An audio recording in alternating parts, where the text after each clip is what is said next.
Child stars and the 90s go pretty much hand in hand, especially with the amount of sitcoms and Disney Channel shows that appeared in this era. What are some of your guys' favorite shows from the 90s? I'm Adam Andrews with Where Are They Now, and this is the top 10 90s child stars. Coming in at number 10 is Christina Ricci. Christina Ricci is one of the few 90s stars that took that fame and ran with it, literally just never stopping. She is really killing it. Ricci made her film debut in 1990's Mermaid when she was just 9 years old, and the very next year she landed the role of Wednesday Addams in both The Addams Family in 1991 and Addams Family Values in 1993, which are two of my favorite movies when I was growing up, I can't lie. She also starred in Casper in 1995. Like I said, she hasn't stopped though. Some of my favorites from her long list of credits include Fear and Loathing in Las Vegas in 1998, Sleepy Hollow in 1999, Monster in 2003, Black Snake Moan in 2006, and you may not agree, but man, Speed Racer from 2008 has got a special place in my heart, I don't care. Christina has had roles in television, on Broadway, voice acting, and she is also the national spokesperson for the RAI National Network. Number 9, Macaulay Culkin. Ah, yes, the one a bunch of you guys seem to think that I look like for some reason. But Macaulay Culkin is probably best known for his breakout roles in both Home Alone and Home Alone 2: Lost in New York, where he played Kevin McAllister, which got him nominated for a Golden Globe for Best Actor. His Home Alone roles led to him getting roles in My Girl in 1991, The Good Son and The Nutcracker in 1993, and Getting Even with Dad, The Pagemaster, and Richie Rich in 1994. Now, following Richie Rich, Culkin took a break from acting to try and live a normal life, but he would return in 2000 to the theater, returning to film a few years later with films like Saved and Sex and Breakfast, as well as guest starring on Will and Grace and Robot Chicken. He has had a run-in with the law in relation to substances back in 2004, and his relationship with his parents has always been a point of contention with the star. In 2013, he formed the band The Pizza Underground, which is a comedy parody group of the Velvet Underground with lyrics about pizza. Number 8.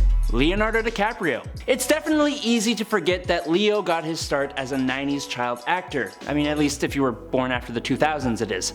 DiCaprio's first major roles included guest starring on The New Lassie, Santa Barbara, and Roseanne, before landing roles in sitcoms like Parenthood and the last season of Growing Pains. But it all pretty much changed when he starred alongside Robert De Niro in 1993's This Boy's Life.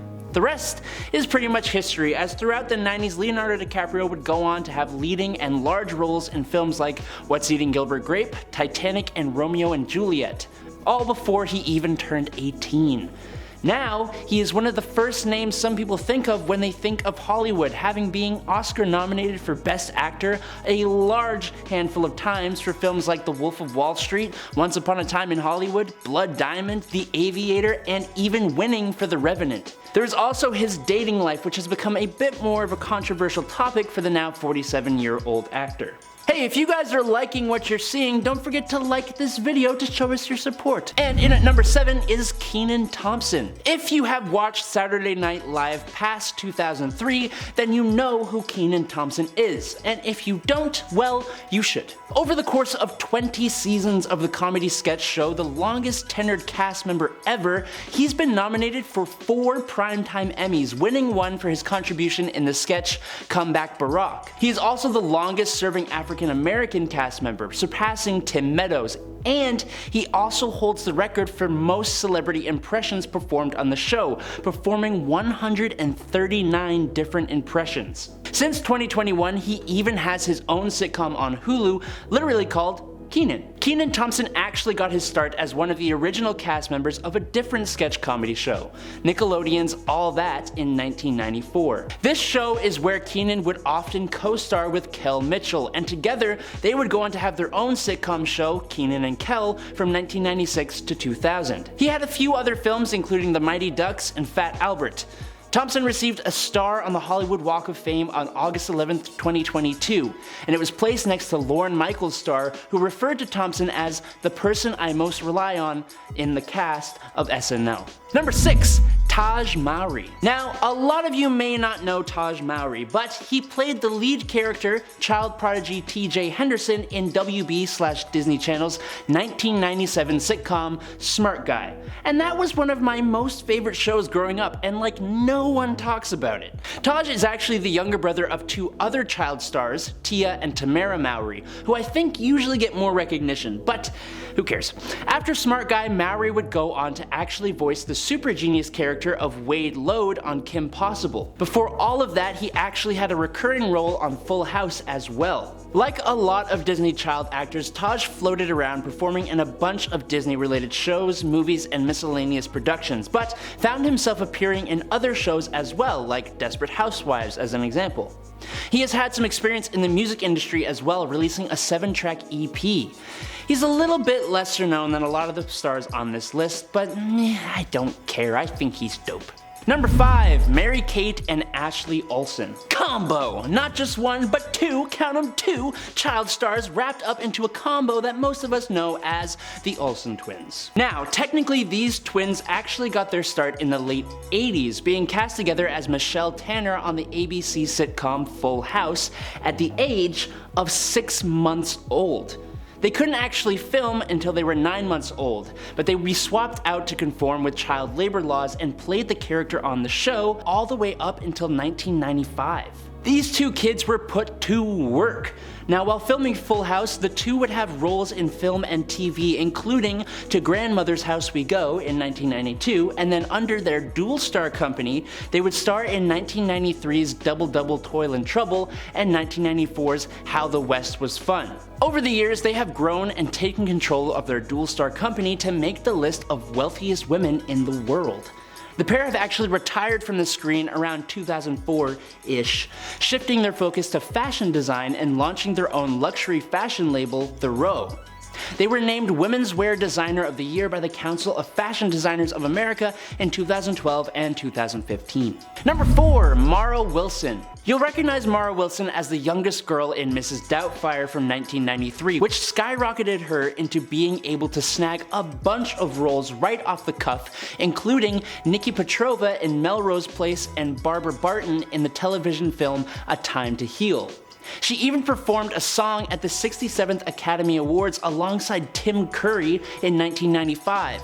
And that same year, she won the Show West Award for Young Star of the Year. But I think her biggest role would come in the form of the title character in Danny DeVito's Matilda from 1996, which got her nominated for 3 awards and winning the Young Star Award for Best Performance by a Young Actress in a Comedy Film.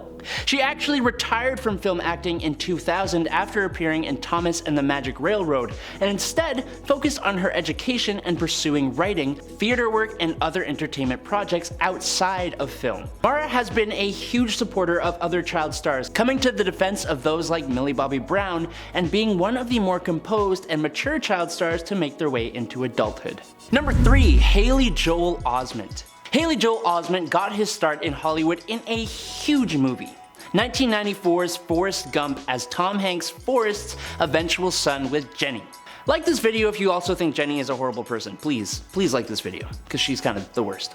Anyway, Osment then went on to really knock it out of the park in 1999's The Sixth Sense, which won him a Saturn Award and earned him nominations for an Academy Award, a Golden Globe Award, and Screen Actors Guild Award, and so much more. It was likely his role in this film, plus a few others, that had him become Steven Spielberg's one and only casting choice to play the artificially intelligent, childlike robot David in his film AI Artificial Intelligence in 2001, which won Osment another Saturn Award. Since breaking into Hollywood, he actually got a long-running video game role as Sora in Square Enix's Kingdom Hearts series, with 12 credits for just that series alone, plus one more in Super Smash Bros. Ultimate. His list of credits is super long and super impressive, and he's still killing it at just 34 years old. Number 2, Ryan Gosling. It's probably bad, but I actually had no idea Gosling was a 90's child star. But he was, and that's how he got his start, moving up the ladder a lot like Leo did to become a huge, critically acclaimed name in Hollywood and winning so many awards and nominations that Wikipedia has a page solely dedicated to just that topic. In 1993, he became a prominent child star on Disney Channel's The Mickey Mouse Club, and went on to appear on other kids shows like Are You Afraid of the Dark in 1995 and Goosebumps in 1996. But in complete stark contrast to that, he starred in 2001's The Believer, which is a very mature movie. His other early film credits include indie films like Murder by the Numbers and The Slaughter Rule, both in 2002. So yeah, he went from Disney to dark as hell, but look where he is now. On top of film, Gosling's band, Dead Man's Bones, released their self-titled debut album and toured North America in 2009.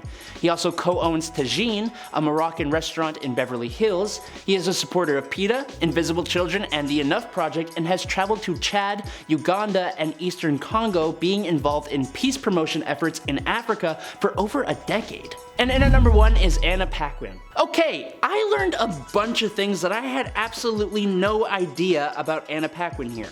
For starters, I had no idea she was from New Zealand. And secondly, when she made her acting debut as Flora McGrath in the romantic drama film The Piano from 1993, she literally won an Oscar.